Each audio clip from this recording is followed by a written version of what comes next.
Baik, jemaat Tuhan, selamat pagi. Hari ini adalah hari yang bersukacita karena kita tahu bahwa Tuhan selalu berserta dengan kita. Diberkatilah kalian yang berada di rumah, dimanapun kalian berada, yang sedang menonton kebaktian online ini. Hari ini saya ingin membagikan firman Tuhan tentang jagalah hatimu, tetap percaya dan bersukacitalah. Sebelumnya kita mau awali dengan doa. Kami berdoa pagi hari ini Tuhan bahwa kebenaran firman Tuhan akan dinyatakan. Engkau bekerja dimanapun orang-orang yang melihat, Engkau mengurapi, Engkau memberkati.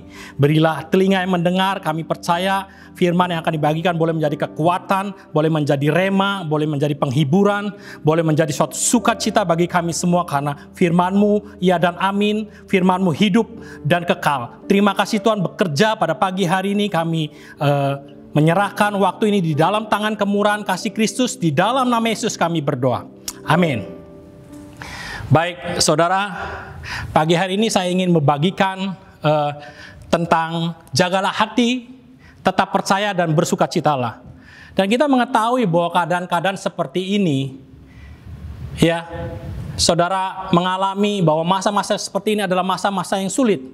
Dua faktor, dua sektor, yaitu kesehatan dan ekonomi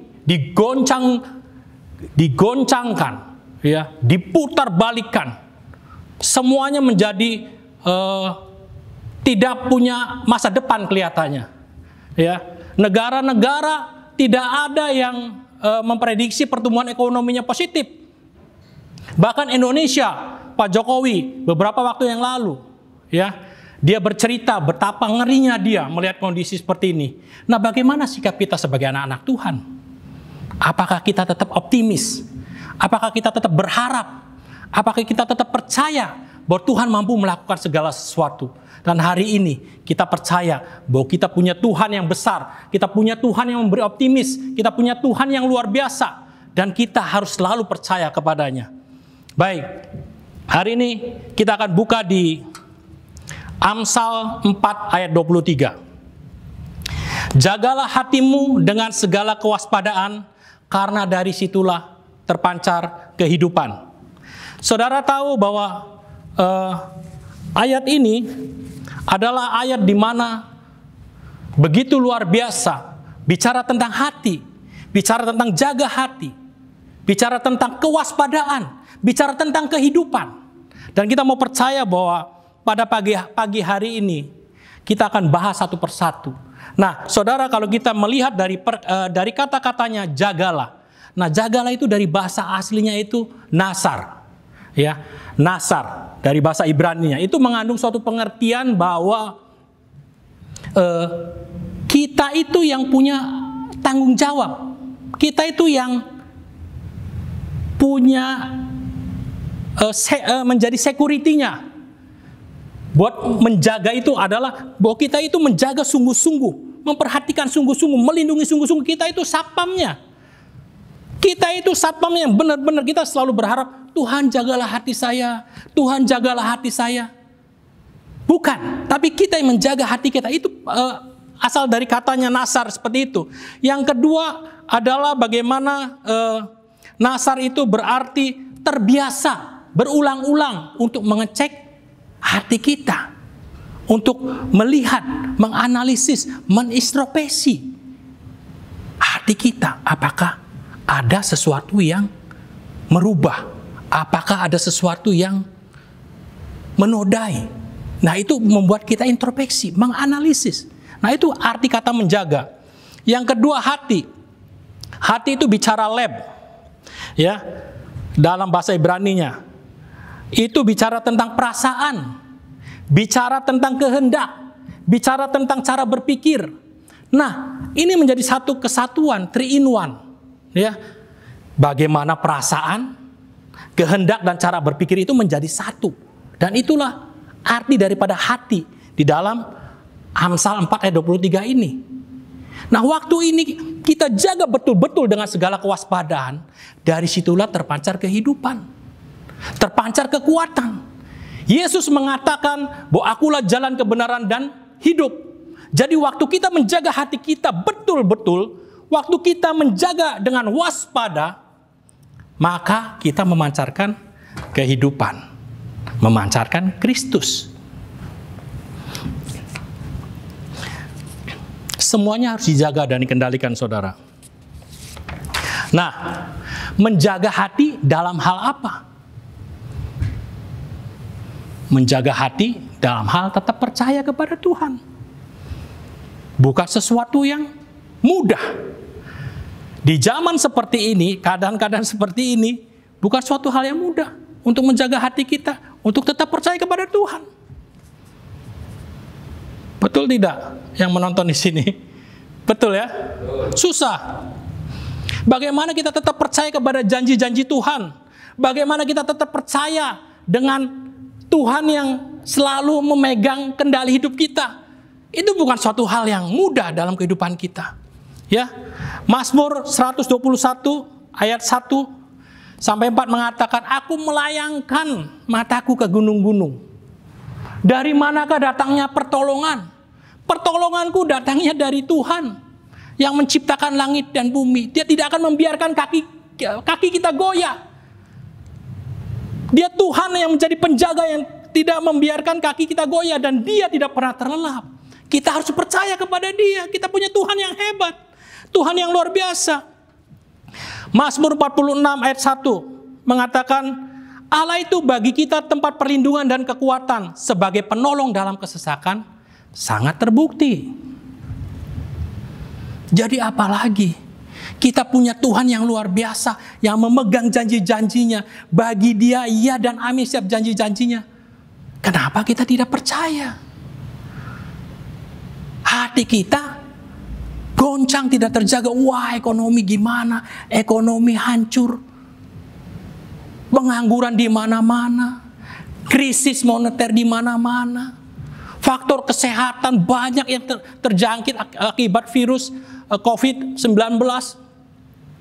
Firman Tuhan mengatakan, Tuhan Yesus mengatakan, damai sejahtera, ya, damai sejahteraku tinggalkan kepadamu, damai sejahteraku berikan kepadamu. Apa yang ku berikan kepadamu tidak seperti yang dunia berikan kepadamu. Janganlah gelisah dan gentar hatimu. Tuhan Yesus katakan begitu. Waktu saya mengalami hal seperti ini, awal-awalnya hati saya goncang, hati saya agak gentar. Apa yang terjadi? Saudara pernah dengar kesaksian saya waktu saya memutuskan untuk melepaskan beberapa dari bisnis saya. Saya berpikir, ya udahlah, dengan sisa bisnis yang ada 2 cukuplah kalau keadaannya normal. Dan ternyata 2 dari bisnis saya, yang satunya itu sampai akhir Desember pun tidak berjalan. Dan tidak tahu apakah berjalan atau tidak. Yang satunya lagi ambrol. Dalam 3 bulan baru dapat 1 order. Secara logika, ya, secara hitungan matematika tidak mungkin. Jadi apa yang harus saya lakukan? Percaya saja kepada Tuhan. Just do it. Hanya percaya saja. Percaya itu adalah suatu keputusan. Ya, percaya itu suatu keputusan. Ada keberanian, ada harga yang harus dibayar. Ya. Percaya itu seringkali melawan logika. Ya, waktu kita percaya, ya, itu bukan hal yang mudah. Bukan hal yang mudah. Saudara, Mazmur 37 ayat 5 mengatakan, serahkanlah hidupmu kepada Tuhan dan percayalah kepadanya dan Ia akan bertindak. Saudara, apakah kita sungguh-sungguh menyerahkan hidup kita? Apakah kita mau sungguh-sungguh surrender kepada Tuhan? Apakah kita benar-benar percaya bahwa Tuhan mau melakukan segala sesuatunya dalam kehidupan kita? Ya, saudara tahu Matius 14, kisah Yesus berjalan di atas air. Ya, waktu murid-muridnya setelah berkumpul dengan Yesus, akhirnya Tuhan Yesus bilang, saya mau sendirian, dan mereka, murid-muridnya pergi, dan akhirnya dengan perahu mereka pergi ke danau. Dan pada pukul 3 pagi terjadi gelombang angin sakal yang begitu beras mengombang-ambingkan perahunya. Dan pada saat itu terjadi, badai terjadi, penderitaan, goncang-ganjing seperti itu. Saya pernah mengalami naik perahu di Kepulauan Seribu, ombaknya begitu gede. Adik-adik saya semua teriak, aduh, Pak ini gimana, Pak ini gimana. Semuanya takut. Dan saya juga percaya mereka mengalami hal yang sama. Waktu mereka takut, waktu mereka gentar, gelisah, mereka melihat ada satu sosok. Wah, ada orang yang berjalan di atas air, men. Hantu, hantu. Mereka berteriak. Waktu mereka takut, mereka melihat hantu. Padahal mereka melihat Tuhan. Seringkali Tuhan kita dianggap sebagai hantu, bukan sebagai Tuhan. Dan Tuhan Yesus mengatakan, ini aku, ini aku. Dan apa yang Petrus lakukan? Tuhan, jikalau itu Engkau, suruhlah aku datang kepadamu. Dan saudara tahu, apakah ayat itu selesai di situ? Saudara bisa baca di ayat itu. Apakah Petrus langsung keluar dari perahu dan dia terjun, dia berenang, bak. Aku akan datang kepadamu. Memang firman Tuhannya menyatakan, kalau itu Engkau, biarlah aku datang kepadamu.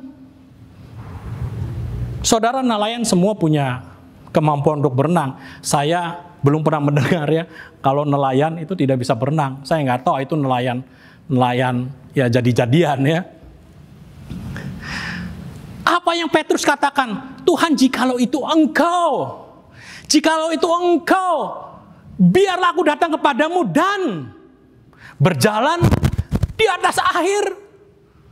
Itu kata-katanya. Jikalau itu Engkau Tuhan, ya aku mau percaya, ya, dan biarlah aku boleh melangkah berjalan di atas air.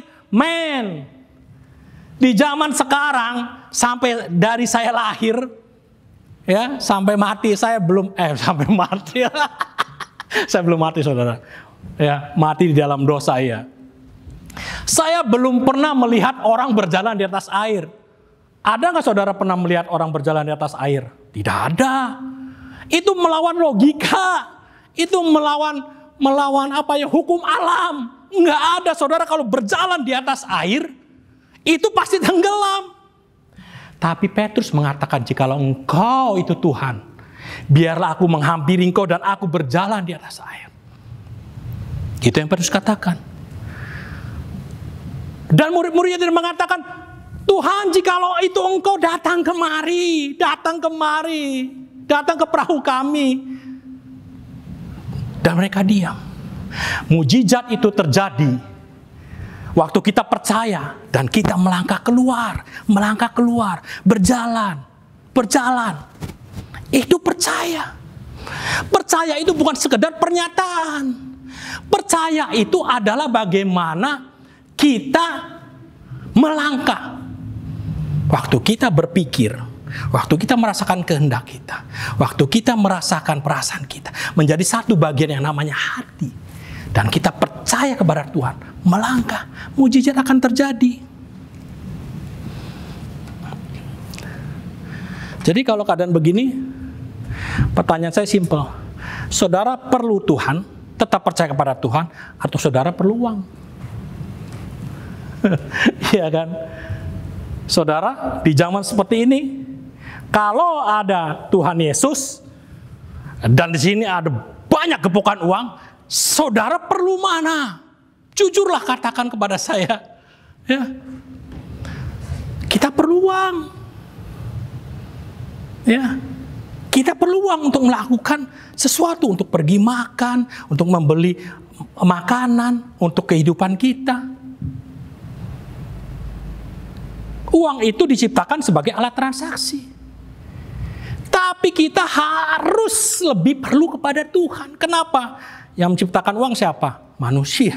Yang menciptakan manusia siapa? Tuhan.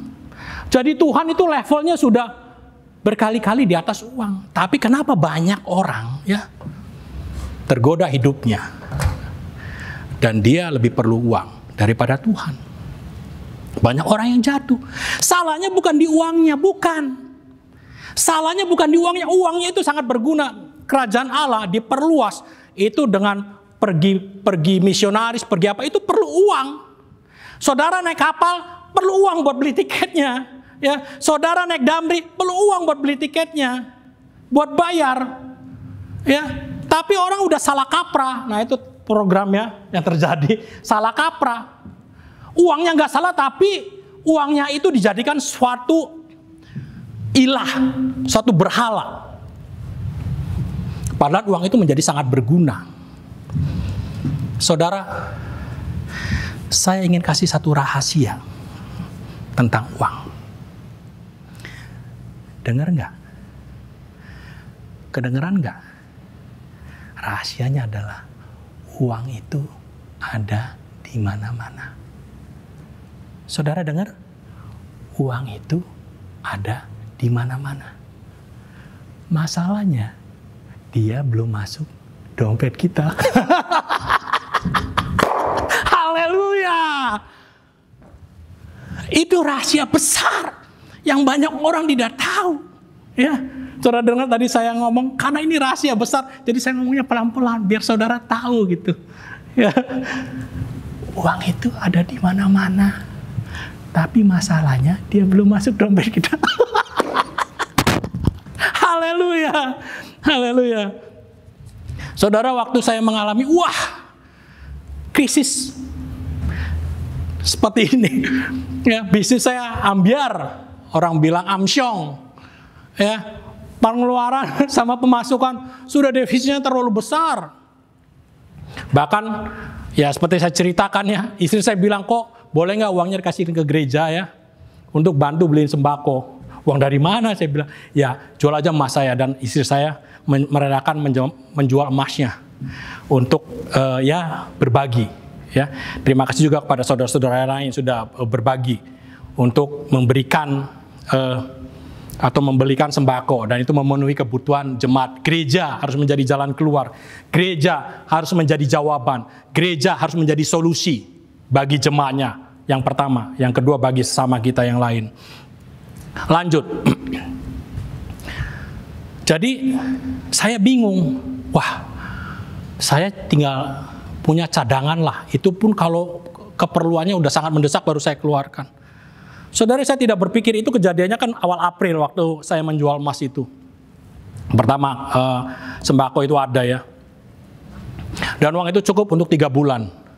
April, Mei, dan Juni. Itu prediksi saya, karena 1 bulan itu bisa ratusan sembako yang keluar. Nah, saya ingin cerita. Akhir April, kalau nggak salah ya, ada seorang teman saya yang sangat sibuk luar biasa. Dia pengusaha sukses, ya.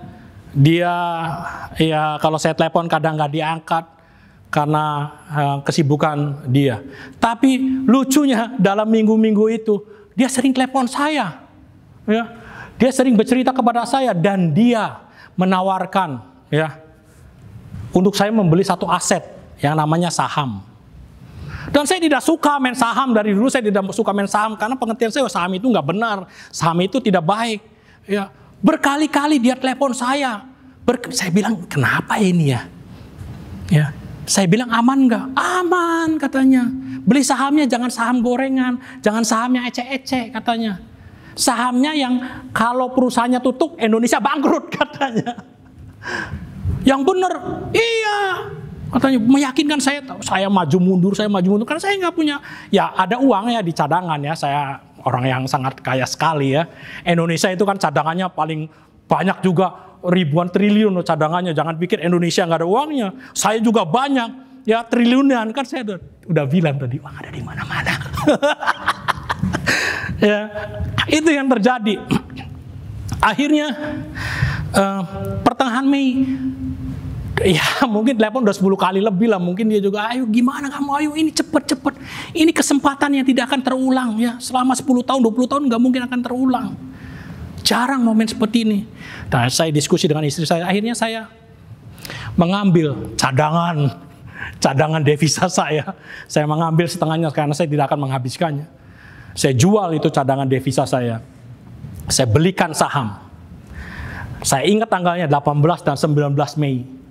Saudara, saya nggak terlalu memperhatikan. Saya beli ada pilihan saham A dan B, ya, dua-duanya bank terbesar, satu bank swasta terbesar, satu bank BUMN terbesar, asetnya paling besar lah.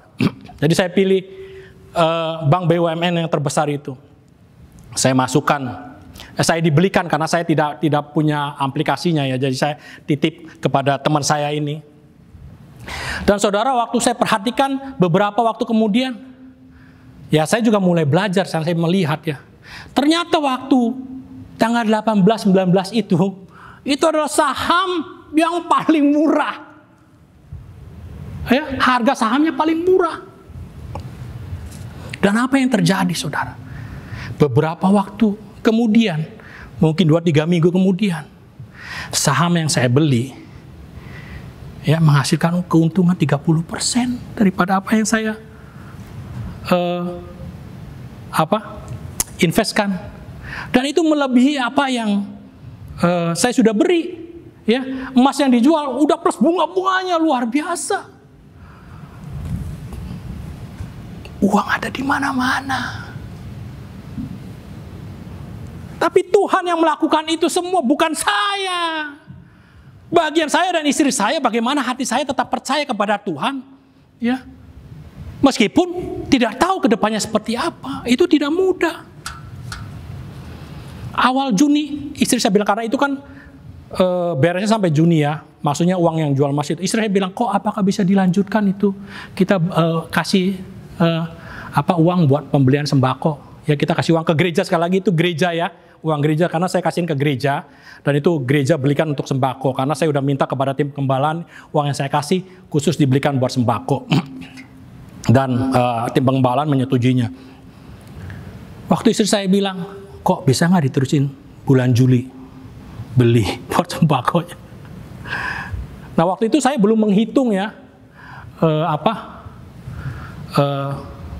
keuntungan real lah dari saham ini. Jadi saya bilang sama istri saya, sudah lihat nantilah. Nah beberapa hari kemudian saya memutuskan untuk ya udah kita lanjutkan. Berjalannya waktu, ya saya mau cerita lagi. Tidak terjadi apa-apa, ya. Tidak terjadi apa-apa. Saya bilang pengeluaran saya besar, sedangkan pemasukan sangat kecil, terlalu jomplang lah defisitnya. Tapi akhirnya yang terjadi adalah minggu kemarin, saya ingat tanggal 6 saya dititipi untuk sewa ruko. Saya dititipi untuk sewa ruko. Dan apa yang terjadi? Saya sebenarnya udah agak malas ya, karena rukonya ada di Kota Baru. Tapi ada orang yang telepon saya berkali-kali, saya mau lihat rukonya, saya mau lihat rukonya. Ya saya dititipin ipar saya. Jadi ini udah hari Senin aja. Hari Senin kebetulan ada 2 orang yang mau ketemu, mau melihat rukonya. Dan ketemu jam 9 pagi, dia lihat-lihat, saya langsung suka ya. Nah beberapa kali kalau orang nawar ruko itu kan kalau kondisi begini kan udah nawar semurah-murahnya ya. Saya udah males makanya meladeni orang yang mau sewa ruko, karena mereka mau usaha apa ya. Harganya misalnya 100, ditawarin cuma 50 ya. Saya bilang malas juga ya. Tapi waktu hari Senin itu, ya minggu kemarin, bulan Juli, awal bulan Juli, dan saya tidak tahu apa yang harus saya lakukan dengan komitmen kami untuk membeli sembako lagi ya, karena itu kan kami berjanji kepada tim penggembalaan bahwa kami akan melakukan itu. Dan kami ketemu, dia lihat-lihat dari atas ke bawah dan bilang, saya suka ya. Berapa? Saya buka harga sekian. Boleh kurang nggak ya? Kurang sedikit lah. Udah gini aja. Ya, karena saya titipin dengan nilai nominal harus segini ya, netnya ya. Saya bilang, nih, udah buat ibu netnya segini. 2 tahun ya jadi segini. Saudara, gampang sekali. Ya oke, jadi deal. Langsung DP. Ya.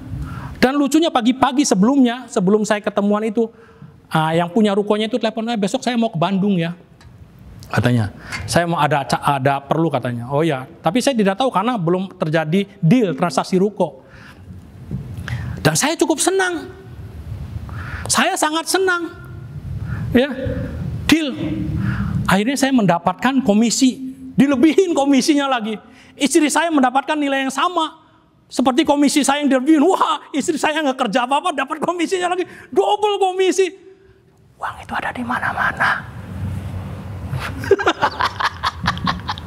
Asal kita percaya kepada Tuhan. Kita punya Tuhan yang besar, kita punya Tuhan yang membuat mujizat, kita punya Tuhan yang luar biasa. Dia pencipta semesta, langit dan bumi bikinan Dia. Apalagi? Apa yang bisa dikerjakan Tuhan belum tentu bisa dikerjakan dengan uang, kebahagiaan. Uang nggak bisa beli. Gak bisa beli sukacita, uang belum tentu bisa beli. Tapi Tuhan bisa memberi sukacita kepada kita semua. Tetap percaya kepada Tuhan. Kita selalu berpikir, wah, kenapa kita harus tetap percaya kepada Tuhan? Ya memang kita harus percaya kepada Tuhan, itu pegangan satu-satunya. Ya, hidup kita harus jadi berkat buat banyak orang. Di masa-masa seperti ini, yang kami lakukan adalah bagaimana kami menyebar harta kami memberkati banyak orang, kami melimpahi semua apa yang kami punya. Kami tetap percaya Tuhan kami boleh menjadi berkat dalam kehidupan kami. Itu karena Tuhan kami, bukan karena kami. Kami itu sudah nggak punya apa-apa, nggak punya kemampuan apa-apa, sudah ambiar semua. Tapi dari Maret, April, Mei, Juni, Juli, Tuhan mencukupi semua kehidupan kami. Bahkan saya punya celengan konvensional. Saya merasa aneh ya, itu saya tiap bulan bisa nabung. Ada kelebihan tiap bulan, saya bingung. Hitungan matematika sudah nggak kena, sudah nggak kehitung, tapi ada. Dan saya percaya bahwa tabungan yang saya celengin itu akan jadi berkat buat kami boleh pergi ke luar negeri. Ya, amin. Ya, saudara-saudara yang sini mau ikut pergi teman saya, puji Tuhan. Haleluya. Tetap percaya kepada Tuhan. Tuhan, saya tidak punya apa-apa. Saya menderita. Tetap percaya kepada Dia. Ya. Menjadi berkat itu hal yang simpel. Istri saya bikin masker, saudara. Nilainya kalau dia hitung, kalau sehari, kalau dia pakai tangan cuma jadi 1. Sekarang sudah beli mesin portable. Jadi bisa sehari bisa 6 sampai 10. Nilainya cuma 1.000. Ya, mungkin nggak ada nilai 1000-an lah. Tapi masker itu bisa jadi berkat. Ya, udah ratusan yang dikasih ke orang. Ya, beberapa waktu yang lalu istri saya bikin untuk anak-anak di Rut. Ya, hal yang sederhana. Jangan selalu, saya nggak punya uang, saya nggak punya apa-apa. Apa yang bisa kau lakukan? Berdoa-berdoalah. Apa yang bisa kau lakukan? Mengajarlah. Apa yang kau bisa lakukan berikan waktumu. Berkatilah. Waduh, nanti saya gimana? Saya gimana kondisi begini, morat-marit? Ya percaya sajalah Tuhan yang akan memelihara hidupmu. Dia yang pegang kendali dalam hidupmu. Kalau kita percaya, kita melangkah, kita bukan diam di atas di dalam perahu. Ya, tadi saya bilang serahkanlah hidupmu kepada Tuhan dan percayalah. Ya, waktu 2 ya komponen ini, ya, serahkanlah, surrender dan percaya, kita akan melihat Tuhan bertindak. Ya, luar biasa. Saudara, sekali lagi saya tetap mempercayakan, kami tetap mempercayakan, saya dan istri saya dan keluarga saya mempercayakan bagaimana Tuhan memelihara hidup kami. Saya tadi pagi menulis ya, berapa banyak berkat makanan yang dikirim ke kami. Saya ingat ya, mungkin banyak yang lupa ya. Ada yang ngasih sayur-sayuran, buah-buahan, lemon, brokoli, mie babi, babi panggang, bakso babi, lumpia, kue kencur, roti panggang, sate padang, sate kambing, gulai, yogurt, kue, roti, risoles, udang jumbo, siomay, tahu, kerupuk, snack, keripik, pangsit, tahu peletok, ikan teri, sosis babi, obat-obatan, masker, kain masker, facial, ebi, vitamin, masakan, lukisan. Men, saya hitung puluhan. Dalam waktu 4 bulan. Ini pemeliharaan Tuhan. Berkali-kali mereka lakukan itu. Bukan saya, tapi Tuhan yang menggerakkan hati-hati orang.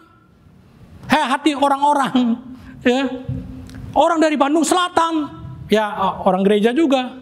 Telepon saya. Man, saya mau ke rumah kamu. Bingung ya.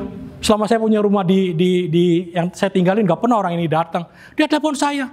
Mau apa? Bos, gue bilang begitu. Mau datanglah ke rumah kamu. Bandung Selatan rumahnya, rumah saya di Bandung Utara, bayangkan. Saya mau kasih makanan. Wah, dalam hati saya tumben. Ya, jangan makan dulu ya. Kamu makan jam berapa? Saya kalau makan malam jam 4:30, jam 5. Saya orang sehat, saudara.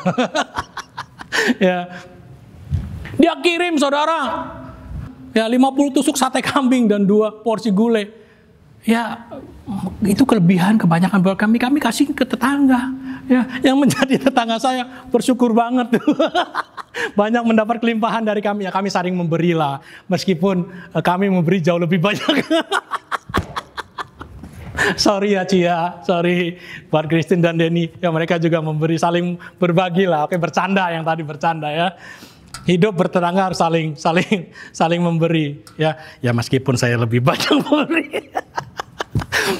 Haleluya, sukacita saudara. Amin saudara. Jangan pernah takut kehilangan sesuatu. Firman Tuhan mengatakan kalau kita ya siap untuk kehilangan sesuatu untuk kemuliaan Tuhan, ya, untuk nama Tuhan dimuliakan, saudara akan mendapatkan. Ya, tetap percaya kepada Dia. Ya, saudara jangan iri dengan orang yang hidupnya diberkati. Ya, saudara jangan iri. Saudara harus belajar, cari tahu kenapa nih orang ini hidupnya diberkati. Kenapa dia tetap percaya kepada Tuhan meskipun dia tidak punya apa-apa. Kenapa dia tetap bergantung kepada Tuhan. Ya, meskipun pekerjaannya sepertinya hilang semua. Saudara harus belajar, jangan iri, cari tahu. Apa yang bisa memancar kehidupan dari hidupan orang itu. Kalau saya menceritakan tentang berkat-berkat Tuhan, bagaimana saya mendapatkan berkat, saudara harus belajar.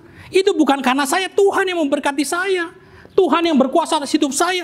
Bagian saya hanya percaya dan bagian saya hanya melakukan. Bagian istri saya hanya melakukan. Istri saya sekarang banyak diberkati. Luar biasa.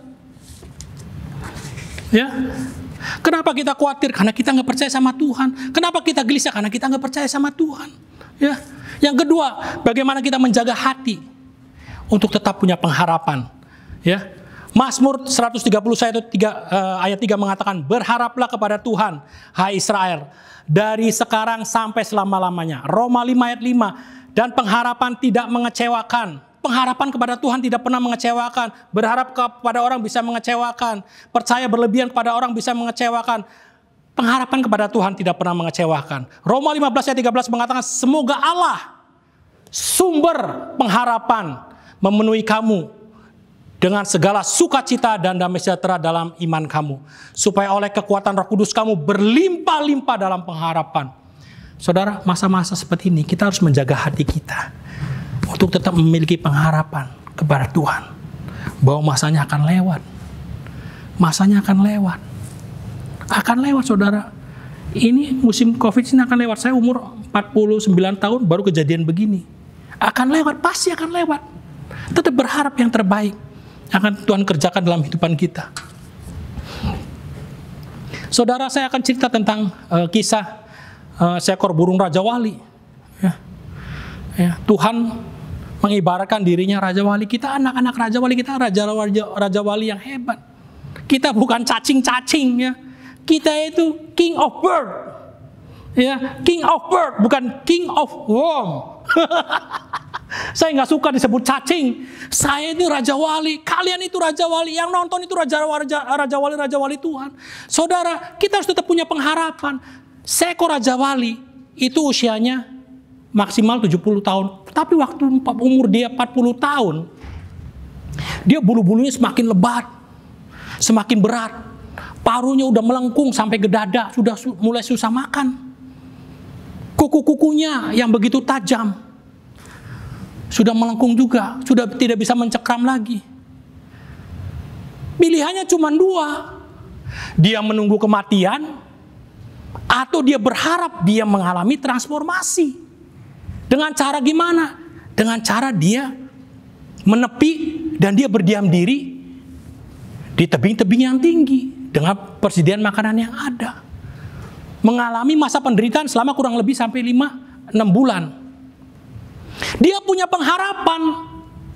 Ya, apa yang dia lakukan? Dia mematuk-matukkan paruhnya yang melengkung itu. Ya, menyakiti dirinya sepertinya, menderita. Sampai akhir paruhnya itu lepas, tumbuh paruh yang baru. Setelah tumbuh paruh yang baru, dia mencabuti semua bulu-bulunya yang berat, ya, yang lebat, yang membuat dia nggak bisa terbang. Cabut semua bulu-bulunya, bayangkan. Proses yang kedua. Proses yang ketiga, dia mencabuti semua cakar-cakar di kakinya. Apa yang dilakukan Raja Wali ini adalah bagaimana dia tetap berharap bahwa dia mengalami transformasi. Dan contoh Raja Wali ini bagaimana dia tidak menyerah dengan keadaan. Jangan pernah menyerah dengan keadaan seperti ini. Jangan putus asa dengan keadaan seperti ini. Apa yang dilakukan Raja Wali? Karena dia tahu waktu dia melakukan itu, waktu dia tidak menyerah, waktu dia tetap berharap bahwa akan terjadi transformasi dalam tubuhnya dia. Apa yang terjadi? Dia menjadi Raja Wali kembali, Raja Wali muda. Dia bisa naik terbang tinggi dalam kepakan sayapnya, dia menerjang badai. Luar biasa burung ini. Ya, badai, dia senang, Raja Wali itu senang dengan badai. Kenapa? Karena dia bisa naik level, sayap-sayapnya bisa semakin kuat. Dan dia tahu dengan matanya yang tajam bisa melihat 2 kilometer. Ya, bahwa di atas badai itu ada langit yang tenang. Ya, para ahli ya, kalau saudara sering nonton geografik gitu, geografik ya, saudara, Raja Wali itu melengking dengan suaranya. Saya nggak tahu selengkingan Raja Wali seperti apa. Itu ahli itu menganalisis apa ya maksud dari lengkingan. Ternyata Raja Wali ini menyampaikan sukacita dia waktu badai itu datang. Kenapa? Waktu badai itu datang itu membuat dia semakin kuat, semakin bertumbuh. Dan itu para ahli mempelajari, wow, teriakan sukacita. Kita harus bersukacita, ya. Jangan terpengkur murung, aduh, saya seperti cacing. Apa yang terjadi? Saya bingung. Jangan, tetap punya pengharapan. Seperti Raja Wali ini punya pengharapan. Hidup harus terus punya pengharapan. Jaga hati, guard your heart, untuk tetap mengucap syukur. Mengucap syukur kalau saudara masih bisa makan, betul tidak? Mengucap syukur kalau saudara masih bisa ngobrol sama teman-teman.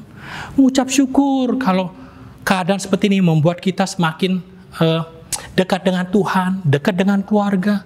Mengucap syukur. Waktu kita mengucap syukur, kita melepaskan bagian yang tidak enak di dalam hidup kita. Dan kita mendapatkan ketenangan, kedamaian. Ya, mengucap syukur. 1 Tesalonika 15 ayat 18. Mengucap syukurlah dalam segala hal, sebab itulah yang dikehendaki Allah di dalam Kristus Yesus bagi kamu. Ya, Filipi 4 ayat 6 mengatakan, janganlah hendaknya kamu khawatir tentang apapun juga, tetapi nyatakanlah dalam segala hal keinginanmu kepada Allah dalam doa dan permohonan dengan ucapan syukur. Waktu kita mengucap syukur akan mendatangkan ketenangan dan kemenangan. Ucapan syukur melepaskan kita, ya, dari beban yang berat, dan Allah akan melakukan bagiannya.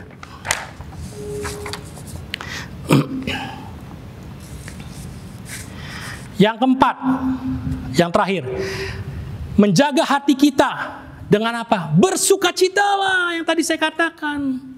Filipi 4 ayat 4 mengatakan, bersukacitalah senantiasa. Sekali lagi kukatakan, bersukacitalah di dalam nama Yesus. Dimanapun engkau menonton pada pagi hari ini, aku katakan bersukacitalah senantiasa. Sekali lagi kukatakan, bersukacitalah di dalam Tuhan. Bersukacita. Bisa menghirup udara yang segar. Ya, yang keluarga-keluarga bisa main dengan anak-anak. Saya suka jalan kaki menemani anak naik sepeda, main bulu tangkis. Saya menikmati hari-hari saya. Ya, saya bersukacita dengan keadaan ini. Saya mengalami hubungan yang intim dengan istri saya. Ya, banyak diskusi, banyak bercerita. Saya banyak berbicara dengan teman-teman. Ya, ada yang ngajak minum kopi, oke. Ada yang mau ngajak sarapan pagi, oke. Ada mau ngajak makan siang, oke. Ngobrol, sukacita, nikmati masa-masa seperti ini. Mengucap syukur, bersukacitalah senantiasa. Sukacita itu adalah buah roh, betul tidak? Ya, sama. Buah roh itu apa, saudara? Nah, buah kasih. Ya, buah kasih itu adalah, misalnya Michael dan Faye, itu adalah buah cinta, buah kasih dari hubungan intim saya dengan istri saya. Demikian juga dengan buah roh. Buah roh itu dihasilkan dari hubungan intim kita dengan Tuhan. menghasilkan buah roh. Sukacita itu buah roh. Jadi bergaulah dengan Tuhan, berhubung intiman dengan Tuhan, supaya buah-buah roh itu dihasilkan dalam kehidupan itu. Sukacita, kemurahan hati, kesetiaan, damai sejahtera, dan segala macam tentang buah-buah roh itu. Ya, bersukacita di dalam keadaan seperti ini, nikmati saja, nikmati saja. Ya, kalau masa-masa seperti ini yang, ya, saya juga harus mengatakan dengan jujur, yang saya kurang bisa menikmati itu waktu saya menjadi guru buat 2 anak saya. Ya, karena 2 anak saya kan sekolahnya di sekolah yang bahasa pengantarnya pakai bahasa Inggris. Ya, tapi ya, saya mau belajar untuk tetap bersukacita. Dan saya tahu juga ya, kalau ada Ibu Denise ya, Mrs. Strickland, Ibu Yohan yang menonton ya, saya mendengar metodenya mau diubah, diganti. Ya kalau akhir pun tidak diganti, saya tetap mau bersukacita, yang menikmati.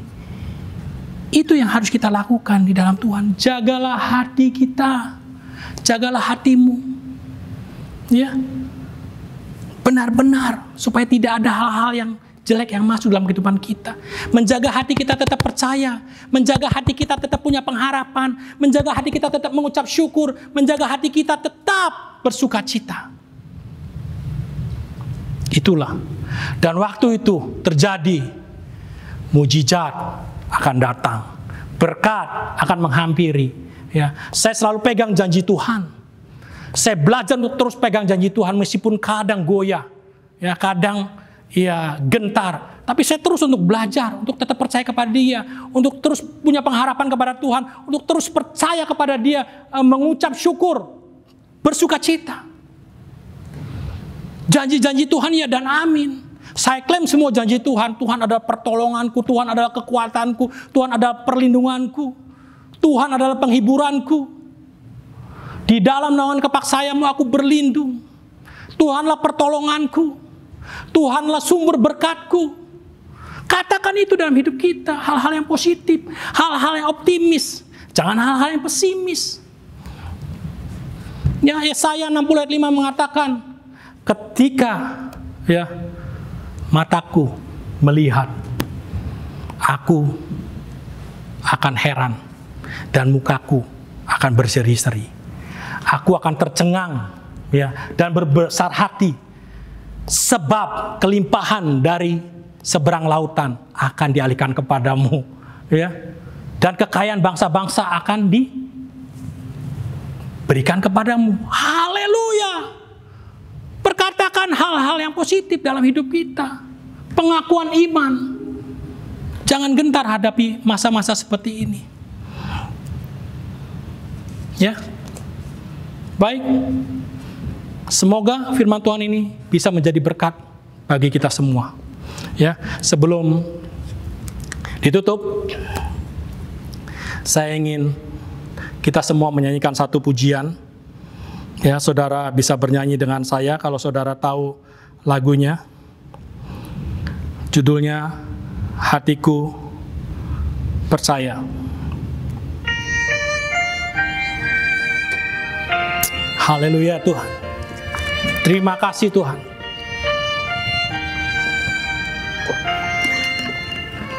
Berkat dan kemurahan Tuhan menghampiri kalian semua dimanapun kalian berada. Buat orang-orang yang menonton kebaktian ini, melihat jalanmu saat ku tak mengerti rencanamu, namun tetap ku pegang janjimu. Pengharapanku hanya padamu. Hatiku percaya, hatiku percaya, hatiku percaya, selalu ku percaya.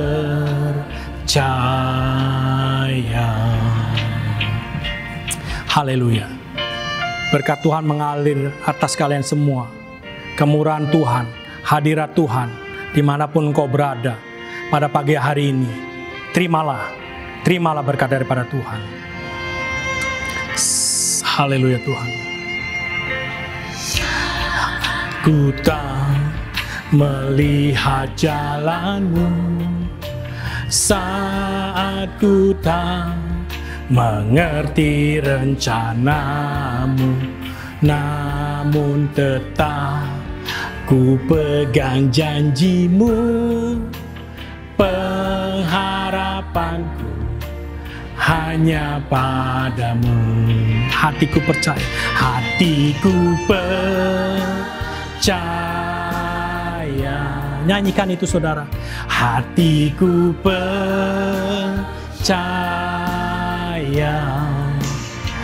hatiku percaya, selalu ku percaya. Haleluya. Hatiku percaya, hatiku percaya, hatiku percaya, selalu ku percaya.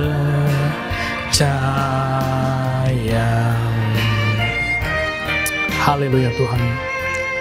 Terima kasih Tuhan, biar hati kami tetap percaya kepada Engkau. Biar hati kami tetap menaruh pengharapan kepada Engkau. Biar hati kami terus Tuhan mengucap syukur pada Engkau. Dan biar kami tetap bersuka cita dalam keadaan seperti ini Tuhan. Kami percaya kepada Engkau Tuhan. Haleluya Tuhan.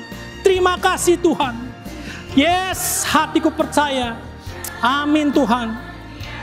Yes God. Hatiku percaya,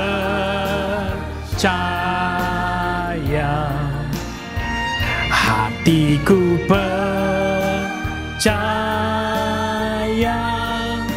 selalu ku percaya. Hatiku percaya, selalu ku percaya.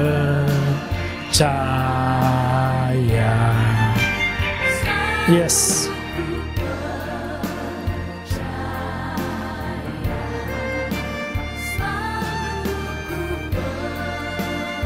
Yes God.